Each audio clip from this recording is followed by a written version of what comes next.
পরমাণু কর্মসূচি ইস্যুতে আলোচনা চলমান ছিল যুক্তরাষ্ট্র ইরানের, কিন্তু এর মাঝেই ইরানের পারমাণবিক কর্মসূচি অগ্রযাত্রা নিজেদের অস্তিত্বের জন্য হুমকি মনে করে ১৩ জুন রাতে আচমকা আক্রমণ করে বসে ইসরায়েল। হামলার পেছনে মার্কিন ইন্ধন রয়েছে অভিযোগ তুলে ওই দিনই ক্ষেপণাস্ত্র দিয়ে ইসরায়েলে পাল্টা হামলা শুরু করে ইরান।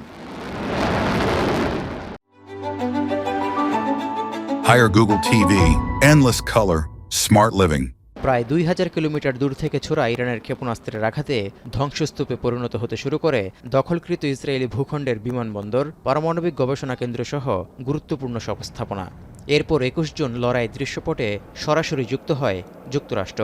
B-2 বোমারু বিমান থেকে বাংকার বাস্টার বোমা ফেলে নাতানজ, ইস্পাহান ও ফোর্দো পারমাণবিক স্থাপনা সম্পূর্ণ ধ্বংসের দাবি করেন ট্রাম্প। এর জবাবেও কাতার ও ইরাকে মার্কিন ঘাঁটিতে ক্ষেপণাস্ত্র ছোড়ে তেহরান। পরদিন সকালে ট্রাম্পের পক্ষ থেকে আসে যুদ্ধবিরতির ঘোষণা। এখন বিশ্ববাসীর কৌতূহল, আসলেই কতটুকু ক্ষতির সম্মুখীন হল ইরানের সুরক্ষিত ৩টি পারমাণবিক কেন্দ্র? এ নিয়ে চলছে চুলচেরা বিশ্লেষণও। স্যাটেলাইট চিত্র নিয়ে বিশ্লেষণ শুরু করেছে ব্রিটিশ সংবাদ মাধ্যম বিবিসি। প্রমাণ হিসেবে তুলে ধরা হয়েছে ক্ষয়ক্ষতির চিত্র ও বর্তমানে চলা সংস্কার কাজের দৃশ্য।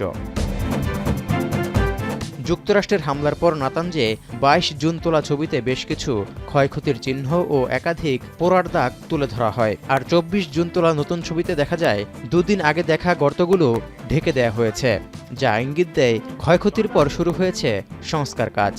ভবিষ্যৎ হামলার শঙ্কায় প্রতিরোধ ব্যবস্থাও আরও জোরালো করা হতে পারে বলে মনে করছেন বিশ্লেষকরা।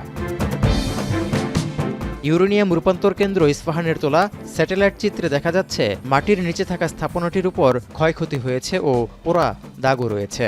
এছাড়াও উত্তর প্রান্তের একটি টানেলের প্রবেশপথে ক্ষতির চিত্র স্পষ্ট। গোয়েন্দা বিশ্লেষণ তথ্য বলছে কাঠামোটির মাঝারি ক্ষতি হয়েছে।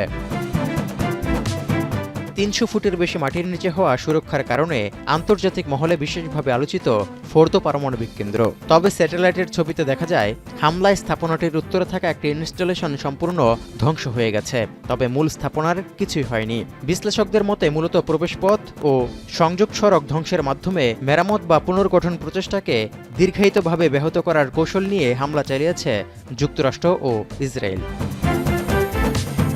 এদিকে ইরানের পররাষ্ট্র মন্ত্রণালয়ের মুখপাত্র ইসমাইল বাঘাইয়ের বরাত দিয়ে আন্তর্জাতিক গণমাধ্যমগুলোর খবর বলছে মারাত্মকভাবে ক্ষতিগ্রস্ত হয়েছে ইরানের পারমাণবিক স্থাপনাগুলো। তবে ইসমাইল বাঘাই এর বেশি আর কিছুই জানাননি বলেও জানা গেছে।